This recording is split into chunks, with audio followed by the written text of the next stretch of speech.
Hello guys, तो कैसे आप सब? आशा करता हूँ आप भी होंगे बिल्कुल मेरी तरह चकाचक। This is Bucha and you watching Bucha vlog. तो गाइस, जैसा कि आप देख सकते हैं, तो आइए आज आपको मैं दिखाता हूँ मेरा वर्क प्रोफाइल और कैसे जगह मैं ड्यूटी करता हूँ। तो इसी में यही समझ लीजिए ये ऑफिस है। वैसे तो ग्रुप डी एम्प्लॉय को कभी ऑफिस नहीं दिया जाता है। तो ये रहा मेरा गेट, यही है हम लोगों का ऑफिस। ऐसे ग्रुप डी में बहुत सारा एम्प्लॉय आपको मिलेगा। बहुत सारा डिपार्टमेंट होता है, बहुत सारा पोस्ट होता है, मगर किसी में भी ऑफिस नहीं दिया जाता है। सिर्फ गेट कीपर के लिए थोड़ा ये रूम है बना हुआ, जिसमें आप चेयर लगा के बैठ सकते हैं, आराम कर सकते हैं। इसको ऑफिस मान के चलिए, पर ऑफिस ये है नहीं। जैसा कि आपको मालूम है, ये रेलवे में बहुत सारे डिपार्टमेंट होंगे, ग्रुप डी में खास करके बहुत सारा पोस्ट रहता है। तो बहुत सारा पोस्ट में अलग अलग काम होता है, अलग अलग डिपार्टमेंट होता है। खास करके इंजीनियरिंग डिपार्टमेंट, सब कोई बोलता है कि इंजीनियरिंग डिपार्टमेंट अच्छा नहीं है। मैं इंजीनियरिंग डिपार्टमेंट में ही काम करता हूँ। पहले मैं ट्रैक मेंटेनर था। गेट कीपर की पोस्ट में अभी मुझे दिया गया है, इसलिए यहाँ ड्यूटी चलता है। ये आराम है, बैठ के काम करना है और कुछ तो करना है नहीं। गेट गिराना है, उठाना है, बस।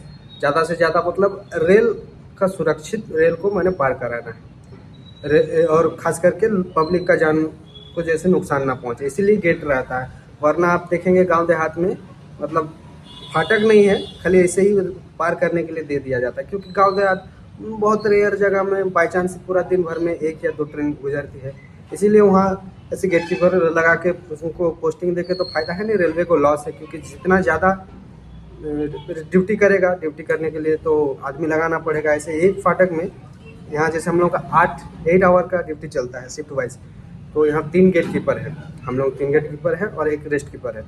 तो अगर रेलवे को सुविधा रहे तो वो अपना सुविधा के अनुसार गेट लगाती है, गेट हटाती भी है। रेलवे बोल रहा था कि सारे गेट को हटाएंगे और या तो अंडर रेल ओवर ब्रिज बनाएंगे या रेल अंडर ब्रिज बनाएंगे, क्योंकि उसको स्पीड गति बढ़ाना था ट्रेन का। तो गेट की वजह से ही ट्रेन का स्पीड घट जाता है। क्योंकि मान लीजिए अभी मैं गेट ना लॉक करूँ, सिग्नल ना दूँ, तो ट्रेन को तो ऑटोमेटिक रुकना ही है सिग्नल के उस पर। तो जिस कारण से अब रेलवे भी चाहती है कि गेट वेट ना रहे। तो इसके लिए 2019 वाला वैकेंसी में गेट कीपर का पोस्ट नहीं दिया गया था। लेकिन देख रहा है, उसको तो टारगेट था 2025 तक ये पूरा करने का कि एक भी गेट ना रहे, लेकिन ऐसा हो नहीं पाया संभवतः। तो अभी फिलहाल 2024 में जो ग्रुप डी का आया है वैकेंसी, इसमें गेट कीपर का भी पोस्ट दिया गया है। सबसे अच्छा मैं ग्रुप डी का पोस्ट जितना भी है मानता हूँ। पोर्टर भी बढ़िया, लेकिन रिस्क तो उसमें भी रिस्क सब में है। गेट कीपर में थोड़ा बहुत हमको सुरक्षित लगता है, क्योंकि आपको केबिन है, केबिन के अंदर आपको रहना है, ज़्यादा इसमें हमको ये नहीं लगता। लेकिन बाकी जैसे पोर्टर है, पोर्टर में भी आप देखे होंगे जब कपलिंग करता है तो वो थोड़ा रिस्की काम हो जाता है। कपलिंग जैसे बहुत सारे ऐसे भी तो स्टूडेंट हैं जो सिर्फ और सिर्फ पढ़ाई किए हैं, न कभी कुछ भी मतलब घरेलू काम भी नहीं किए हैं। तो कपलिंग करना भी उनके लिए हार्ड हो जाता है।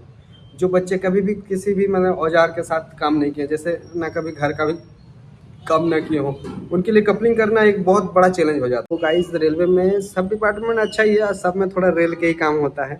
और जहाँ तक रही बात ग्रुप डी एम्प्लॉय, थोड़ा सबको लगता है कि ग्रुप डी है, चतुर्थ श्रेणी का है। तो इसमें और एक आपको फ़ायदा मैं बताता हूँ। एक बार आप खाली इंटर कीजिए, किसी भी तरह आप ग्रुप डी एम्प्लॉय अगर बन गए किसी तरह, मान लीजिए आपसे एलपी नहीं निकला, मान लीजिए आपसे एनटीपीसी नहीं निकला, कोई बात नहीं। अगर ग्रुप डी अगर किसी तरह आप निकाल लिए, आ गए इसमें, तो ज़रूर नहीं कि इसी में आपको रहना है। अगर इसमें आ गए तो आपको बहुत ज़्यादा मौका मिल जाता है ग्रुप डी में आने के बाद। क्योंकि हर एक जोन में, हर एक डिवीज़न में प्रमोशनल कोटा से मैंने कुछ कुछ वैकेंसी आते रहता है। जैसे हम लोगों का हाल फिलहाल में, मैं जब 2023 में मेरा मिड 2023 में ज्वाइनिंग हुआ था, उसी टाइम 1-2 महीना बाद ही हम लोगों का नोटिस आ गया SCR जोन से ट्रेन मैनेजर का पोस्ट में हम लोग का GTC का फॉर्म भरवाने लगा। तो सोच लीजिए गाइस, हम लोग आए हैं, कितना दिन हुआ आके, मात्र 2 महीना, और हम लोग को पता चला कि GTC आने वाला हुआ ट्रेन मैनेजर। तो मुझे भी लगा कि बढ़िया है, अब जल्दी से ट्रेन मैनेजर बन जाऊँगा, मेहनत करूँगा। तो बहुत पढ़ाई भी की, लेकिन क्या करूँ, एग्ज़ाम होने के बाद एग्ज़ाम हो गया कैंसिल। उसके बाद इसका वैकेंसी धीरे डिले होते होते होते दोबारा री एग्ज़ाम होते होते इसको 2 साल लगा दिया। लास्ट में एग्ज़ाम दिया तो उसमें हुआ नहीं उसमें थोड़ा कटअप ज़्यादा ही हाई चला गया। मेरा नॉर्मलाइज होकर 76-7 आया था, 6-7 समथिंग आया था, और कटअप आपका 80 चला गया। तो इसमें हुआ नहीं। तो देखो, अगर आप किसी तरह आ गए तो ज़रूर नहीं इसी में रहोगे। अगर आप तेज़ हो पढ़ने में, ठीक ठाक हो, तो आपके पास बहुत चांस है कि आप जल्दी से जल्दी इससे निकल जाओगे। मैक्सिमम 2-3 साल रहना पड़ेगा, उससे ज़्यादा नहीं। और ऊपर से देखिए मेरा किस्मत देखिए, मेरे पास ITI की डिग्री नहीं है।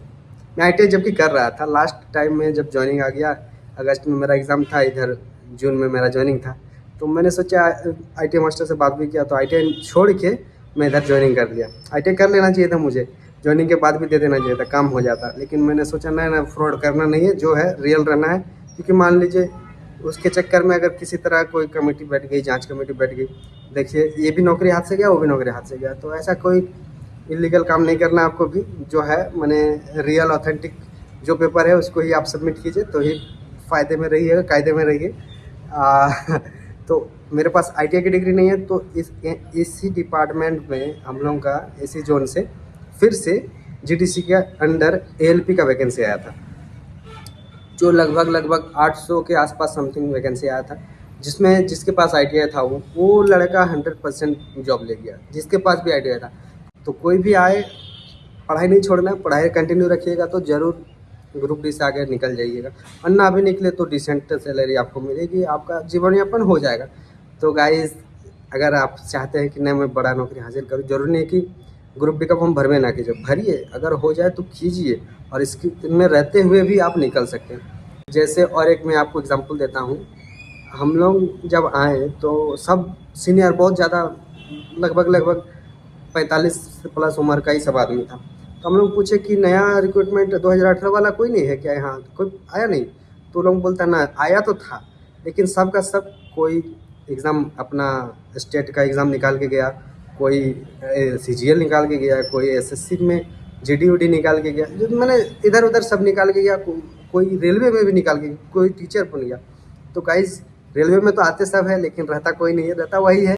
अगर सब निकल जाएगा तो फिर रहेगा कौन? तो रहेगा कोई ना कोई रहेगा, मेरे आपके जैसे ही कोई जिसको पढ़ाई ज़्यादा पसंद नहीं है, पढ़ाई वढ़ाई होता नहीं है, वही रहेगा। तो अगर आप पढ़ने वाले हैं, होनहार हैं, तेज़ हैं, आप फोकस हैं किसी काम पे, तो आप ज़रूर निकल जाइएगा। तो जिसको जो फील्ड में करना, मुझे इसी फील्ड में कुछ करना था कि बाद में रिग्रेट ना हो। क्योंकि मुझे हमेशा से लगता था कि मैं यूट्यूबर बन सकता हूँ, तो यूट्यूबर की फील्ड में ही मुझे कुछ करना था। तो इतना दिन हो गया, सोचा था मैं चालू करूँ, हुआ ही नहीं चालू। डिले करते गया, सोचा दूसरा जॉब ले लूँ फिर करूँगा, लेकिन ऐसे ही डिले होते होते देखिए गाइस, आज इतना दिन हो गया, मेरा एक भी वीडियो नहीं आ पाया। मैं बनाता था, लेकिन मैं उसे छोड़ता नहीं था, सोचा एडिट करूँ, क्या करूँ, ये वो बहाना, प्रोक्रेस्टिनेशन, वो तो हर कोई करता है, तो वही मेरे साथ भी वही हो रहा था।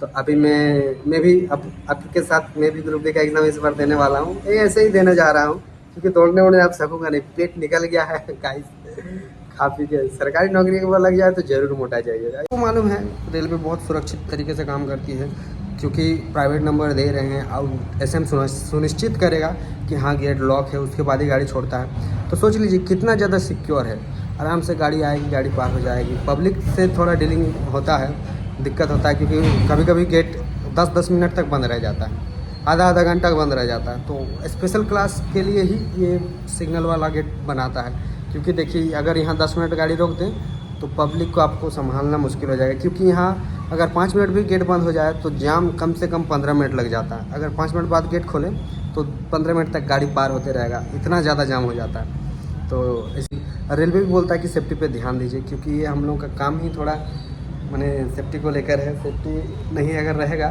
तो जान मान का हानि तो आप जानते ही हैं, ट्रैक में बहुत सारे रन ओवर हो जाते हैं। तो सेफ्टी को तो प्रेफर फर्स्ट किया ही जाता है। WI अगर टॉर्चर करता है, SSC JEE टॉर्चर करता है, तो मत रहिए, कोई भी कुछ भी बोले, आप सेफ्टी को फर्स्ट प्रेफरेंस दें। अगर सेफ्टी है तो ही काम कीजिए, वरना ना बोल दीजिए सीधे, आपको कोई ज़बरदस्ती नहीं करा सकता है। और आजकल बहुत ही सुविधा हो गया है, पहले दिक्कत था, पहले ट्रैक मेंटेनेंस में भी बहुत ज़्यादा खट के रिलाई हो रहा था, लेकिन अब धीरे धीरे ठेकेदार के अंडर भी बहुत सारे लेबर काम करते हैं। ऊपर से ट्रैक के झड़ा उड़ाई के लिए भी मशीन आता है, ट्रैक मेंटेनेंस के लिए भी बहुत सारे मशीन मैंने आते हैं। हर डिपार्टमेंट हर यूनिट में साल 2 साल 5 साल के अंदर 2-3 बार मैंने आ ही जाते हैं। हमेशा चेंज वेंज होते रहता, थोड़ा बहुत काम होता होगा वो ट्रैकमैन भाई करते हैं। तो बस इतना ही है। तो कभी आपको मैं ट्रैकमैन ट्रेनर फाइलों का भी काम दिखाऊंगा, मैं खुद कैसे काम करता हूँ वो भी दिखाऊँगा मौका मिलेगा तो। और मौका मिले तो आपको मैं जो जीडीसी से अभी ड्राइवर बना है उससे भी बातचीत करूँगा, कैसे क्या ड्राइवर में कैसा एक्सपीरियंस हो रहा है। अभी उन लोगों को पोस्टिंग नहीं मिला है। लोको पायलट का ट्रेनिंग बहुत लंबा होता है, ये लोगों का तो शायद 6 महीने का ट्रेनिंग है। तो ठीक है गाइस, फिर मिलते हैं किसी और ब्लॉग में, किसी और दिन, किसी और टॉपिक बात करते हैं। तब तक के लिए जय हिंद, बाय बाय। आप भी तैयारी कीजिए, 2024 वाला जो वैकेंसी आया था ग्रुप डी का, उसका अभी तो एग्ज़ाम डेट दे दिया है, 28-27 से है। तो जम के तैयारी कीजिए, आप भी आइए रेलवे में। और जॉब बढ़िया है, जॉब में कोई खराबी नहीं है। वैसे हम लोगों का तो ज़्यादा कुछ काम नहीं रहता है, बस बैठे रहिए, गाड़ी पार कराइए। देखिए ये गेट एक्चुअली है इंटरलॉकिंग, क्योंकि हम लोग खुद सिग्नल दे सकते हैं। इंटरलॉकिंग ओपन टू रोड ये गेट है। गेट बहुत सारे होते हैं, ये स्पेशल क्लास है, बहुत ज़्यादा भीड़ होता है। आपको मैं कभी गेट जब लगाऊंगा उस टाइम दिखाऊंगा कि कितना भीड़ होता है। इसमें सबसे ज़्यादा हेडेक की बात है कि आपको पब्लिक डीलिंग करना है, क्योंकि पब्लिक से जैसे नाइट शिफ्ट जब ड्यूटी लगती है तो बहुत सारे पियक्कड़, दारूबाज, रंगदार आदमी भी आते हैं, डराते हैं। तो ये सबसे आपको डीलिंग करना है, सबसे बच के रहना है। तो इस जॉब की यही एक खामी है, बाकी सब ठीक है, ओके है, फर्स्ट क्लास है। तो गाइस गेटमैन का काम आज आपको मैं दिखाता हूँ, देख लीजिए। ये रहा, ये हम लोग का एक और ये 2 गेट है। गेट गिराने के लिए ये दोनों को घुमाएंगे तो ये दोनों गेट अप डाउन दोनों साइड का गेट गिरेगा। उसके बाद ये लीवर खींचना पड़ता है, फिर ये चाबी खोलना पड़ता है। लीवर खींचना मतलब आप गेट लॉक हो गया, वरना मैंने ओपन रहता, लॉक हो जाने से कोई खोल नहीं सकता है, कोई भी बदमाशी कर नहीं सकता है। तो इसको लीवर को खींचना है आपको, फिर चाबी लेके आना है, चाबी इधर इसमें डालना है, चाबी ऑलरेडी डला हुआ है, इसमें डालना है बस। उसके बाद आप सिग्नल दोगे तो सिग्नल आराम से हो जाएगा। बस इतना करना है। उससे पहले सबसे पहले आपको कॉल आएगा, इधर है ये हम लोग का डाउन से कॉल आता है, या आप गाड़ी अगर आएगा तो इससे कॉल आता है। 2 साइड में 2 टेलीफोन रखा हुआ है, कॉल आता है। और कॉल आने के बाद हम लोग को खबर दिया जाता है कि गाड़ी जा रही है, आप गेट लगा लीजिए। तो गेट लगाने से हम लोग उसको भी, वो हमको प्राइवेट नंबर देगा, एसएम को हम भी प्राइवेट नंबर देंगे। तो ये एक्चुअली प्राइवेट नंबर इसीलिए दिया जाता है कि सुनिश्चित करने के लिए रेलवे बहुत ही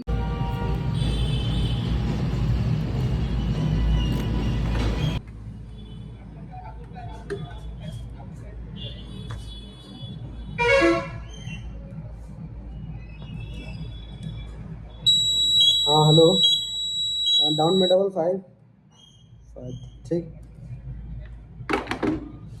तो गाइस अभी आ रही है इंटरसिटी पूरी बड़बिल, तो उसके लिए गेट क्लोज हो गया है और प्राइवेट नंबर भी एक्सचेंज हो चुका है। अब देखिए, अब गाड़ी पार कराते।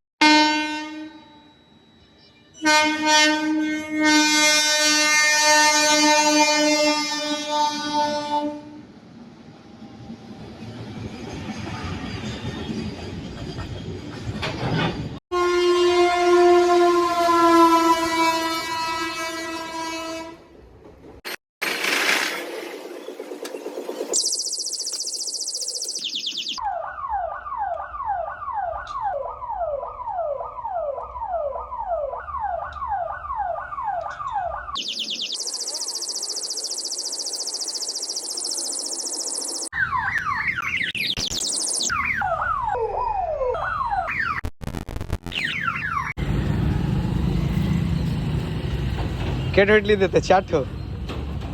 देखिए ये मेरा इडली वाला भाई डेली खिलाता है हमको। गेट में कुछ नाश्ता वास्ता नहीं मिलता है, इडली वाला भाई इडली दे के गया है। यही है मेरा नाश्ता। सुबह सुबह बाहर रहने से यही दिक्कत होता है, कुछ खाने को मिले ना मिले।